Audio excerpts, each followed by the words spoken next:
Bonjour, aujourd'hui. Nous allons voir aujourd'hui le, le deuxième point qui concerne la gestion d'un parc automobile. Ici, à l'écran, vous avez nous allons voir comment est-ce qu'il faut faire la planification du parc automobile. Nous allons voir les trois séries de tableaux. Ce premier tableau qui permet de voir comment faire le choix d'un parc automobile. Le deuxième tableau qui nous permet de voir comment choisir le ou les véhicules qui peuvent être appropriés pour notre parc automobile. Et le troisième tableau qui concerne le contrôle du carburant. Et on verra ce tableau Excel qui permettra de faire le suivi de la consommation du carburant. Bien. Au niveau du premier tableau, en fait, ce premier tableau, le tableau 1, en fait, c'est le premier tableau qui permet de faire le choix d'un parc automobile. D'abord, ici, c'est un tableau qui permet de dresser la liste des facteurs qu'on doit prendre en compte dans le choix d'un parc automobile. Le premier facteur, on a les considérations importantes. Le deuxième facteur, on a les problèmes que cela peut engendrer. C'est-à-dire que quand on prend les considérations importantes, les problèmes que cela peut engendrer. Le troisième facteur, c'est les composants de véhicules. On prend par exemple, on prend un exemple à ce niveau. On prend par exemple, on a affaire à des routes qui peuvent être inondées. Et le problème que cela peut engendrer, c'est qu'on a des risques de niveau d'eau élevé. Et cela, si on a par exemple des voitures de taille basse, cela peut faire que, d'abord, ça peut créer des problèmes d'inaccessibilité dans la zone. Deux, ça peut faire que, en fait, on peut avoir aussi des problèmes de noyade aussi de la voiture ou des problèmes même ça peut poser des pannes à la voiture. Donc, la composante du véhicule la plus adaptée, c'est avoir une Land Cruiser 200 GX 5 MT 4x4. Quel que soit, en fait, si le niveau de l'eau est élevé, c'est une voiture qui peut passer à ce niveau-là. On peut aussi voir d'autres considérations, par exemple, on peut voir les routes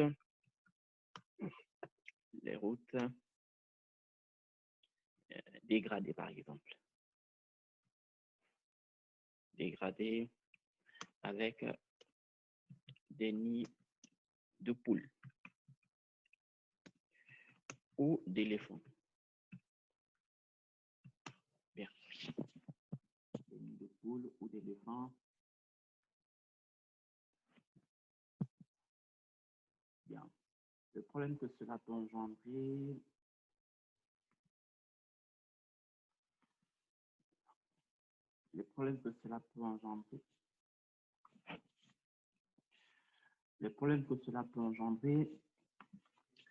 par exemple, il y a les risques de destruction des pneus.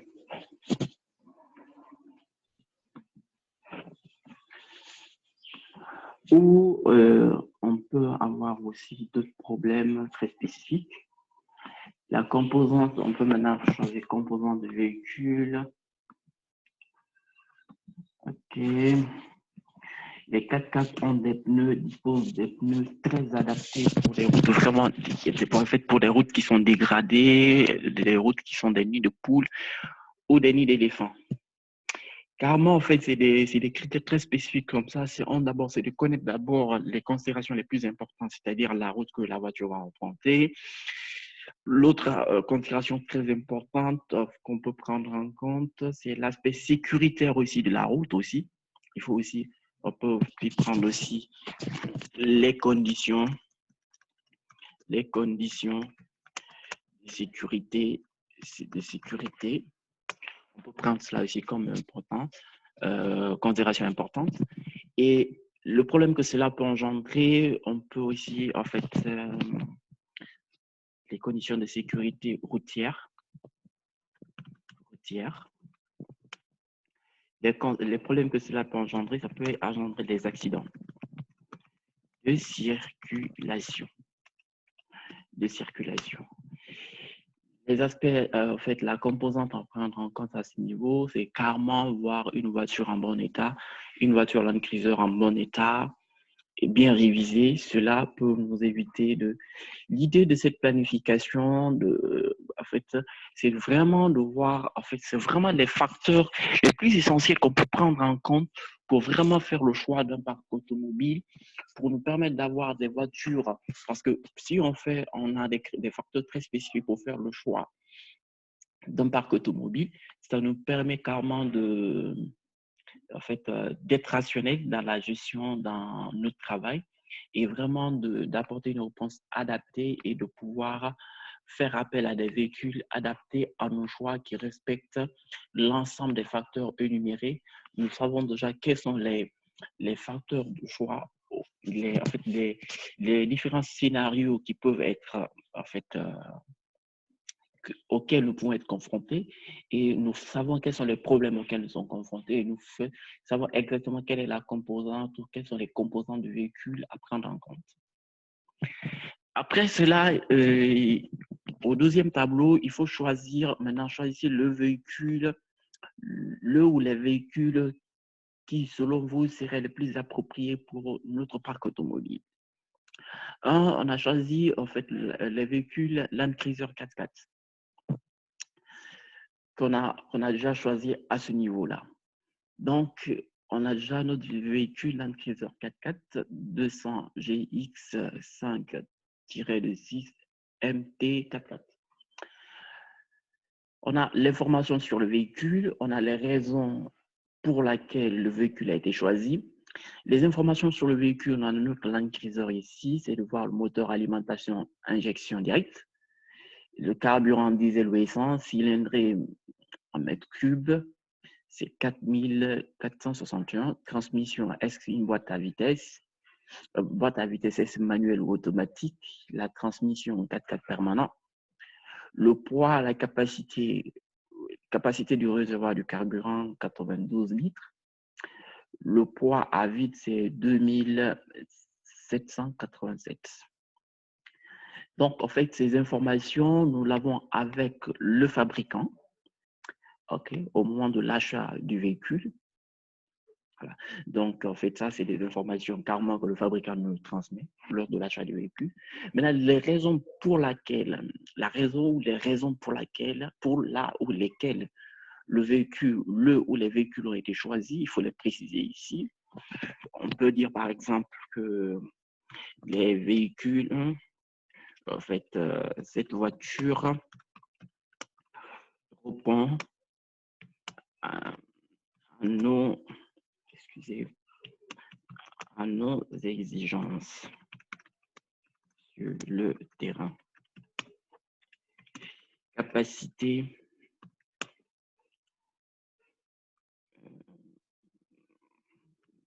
d'être utilisée sur des routes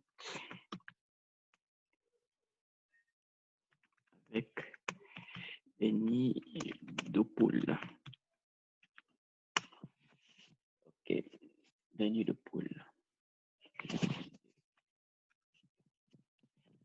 Voilà. Donc, ça fait que carrément, on cherche une voiture qui peut accéder, non seulement qui peut accéder à des routes très enclavées, à des pistes au niveau rural très enclavées et très difficiles d'accès par d'autres véhicules. Donc, vraiment, on peut énumérer ça comme étant des critères de choix en fait, de ces véhicules avec l'ensemble des caractéristiques, l'ensemble des informations spécifiques sur le véhicule. On sait exactement que notre parc automobile doit comporter, par exemple, ce type de Land Cruiser, ce type de voiture avec l'ensemble de ses caractéristiques et pourquoi on a choisi ce ou ces véhicules. On peut le faire, on peut avancer autant le choix en fonction de l'ensemble de nos besoins au sein de l'entreprise, ça nous permet carrément de faire une planification, de choisir le ou les véhicules qui seraient plus appropriés pour notre parc automobile. Maintenant, quitte à nous de voir si nous allons procéder à travers une location pour avoir le véhicule ou à travers l'achat. Après, le deuxième tableau qui concerne le choix du ou des véhicules appropriés pour notre parc automobile, nous allons voir le tableau 3 qui concerne le contrôle du carburant. Il faudrait savoir que pour chaque véhicule doit disposer d'un registre de carburant. Pour l'un de nos véhicules, c'est-à-dire pour chaque véhicule, ok. Il faut passer en revue ces informations et vérifier est-ce qu'il y a des erreurs.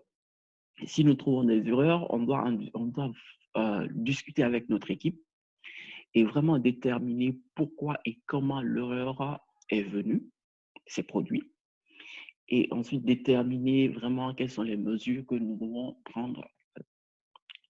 L'erreur, au niveau du carburant, on peut dire par exemple que l'erreur, on a affaire à un carburant de mauvaise qualité. Mauvaise qualité. Comment l'erreur est venue? Voilà. Lors de l'achat, nous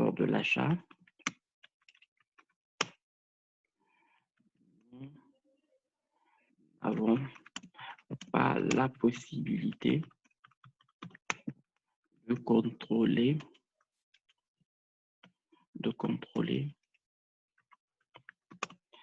la qualité du carburant. Okay. Et comment est-ce que nous allons, comment allez-vous corriger, vous la corriger? D'abord, c'est de faire un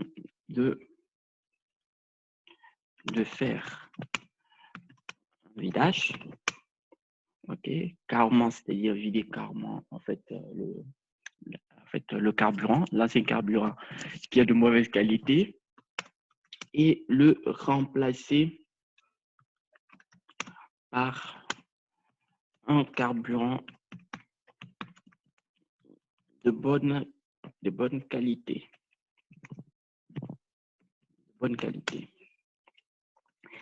Et voilà. Donc, au fur et à mesure, à chaque fois qu'on constate une erreur, on le met sur l'aspect carburant, on le met, et comment et pourquoi cette erreur a-t-elle pu se produire, et comment allez-vous la corriger? On met à ce niveau-là. Donc, autant d'erreurs qu'on voit sur le carburant, il faut les énumérer ici, en fait, parce que cet outil nous permet carrément de corriger les erreurs. Parce que si on ne corrige pas des erreurs, cela peut avoir un impact sur nos véhicules que nous avons dans notre parc automobile. Et si vous voyez, par exemple, à ce niveau-là, les informations sur le véhicule, le fabricant peut nous donner, par exemple, une garantie de 3 ans, une garantie, c'est-à-dire une garantie de 3 ans d'utilisation, c'est-à-dire que 3 ans, on peut utiliser la voiture sans qu'on ait des problèmes. Et si, pour des problèmes, par exemple, de carburant, de qualité du carburant, on risque de détruire, en fait, de détruire le moteur de notre voiture, et cela peut avoir des conséquences sur notre parc automobile. On sera dans un système perpétuel de maintenance curative chez le mécanicien, et cela va engendrer des coûts énormes au sein de notre entreprise. C'est-à-dire que faire un vidage, ou par exemple faire un vidage pouvait nous coûter 100 000, 200 000, et une maintenance curative, puis va nous coûter 1 million, 2 millions, 3 millions, voire 5 à 10 millions pour un seul véhicule, et à supposer que ce soit plusieurs véhicules, vous savez les charges que cela va engendrer. Bien, après ce tableau, nous allons voir en fait le tableau qui concerne le suivi de la consommation du carburant. En fait, c'est un outil simple. Il y a l'aspect identification du véhicule. Ici, la marque, par exemple, on peut dire Toyota. Toyota. Le modèle Land Cruiser 2000 GX, GX, je pense c'est 5, MT 4. Maintenant, l'année, ça peut être 2019.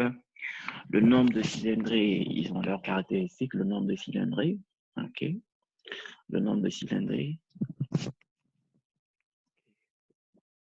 on peut parler de 4, par exemple. Boîte à vitesse, 3. Nombre de vitesses, ça c'est le nombre de vitesses que la voiture peut parcourir. Voilà. On va dire par exemple que 100 000 km. OK. Voilà. On a l'aspect feuille de suivi. En fait, ce premier niveau concerne uniquement que les informations sur le véhicule. Ce deuxième niveau concerne la consommation. À ce niveau aussi, vous pouvez aussi ajouter le numéro, par exemple, vous pouvez ajouter le numéro d'immatriculation.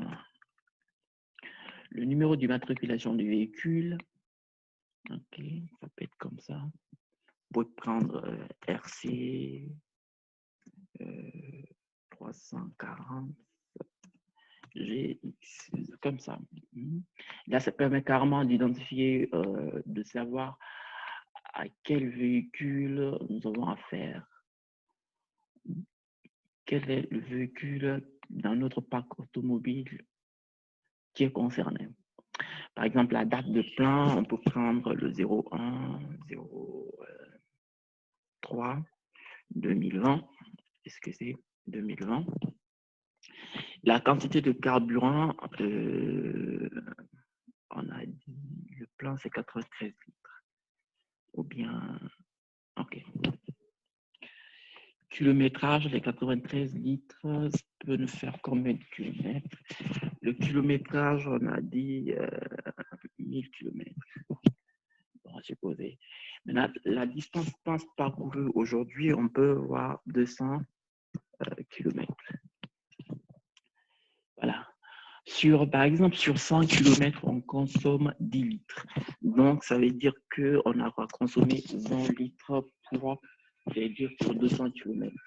Donc, vous avez vu à peu près. Donc, ça veut dire que 20 moins 93 au fur et à mesure. Et là, nous, on a ça au sein de chez nous. Nous assurons le suivi. En fait, ici, chaque jour, ça c'est la date de plein. On voit à peu près, en fait, l'utilisation de ce carburant jusqu'à ce que ça finisse et puis on revient encore pour remplir. Donc, ça veut dire que ici, il a 93 litres. Donc, ici, maintenant, ça, c'est les distances parcourues qu'il va mettre, par exemple, le lendemain, il va parcourir 300 km. Le lendemain, il va parcourir 150 km.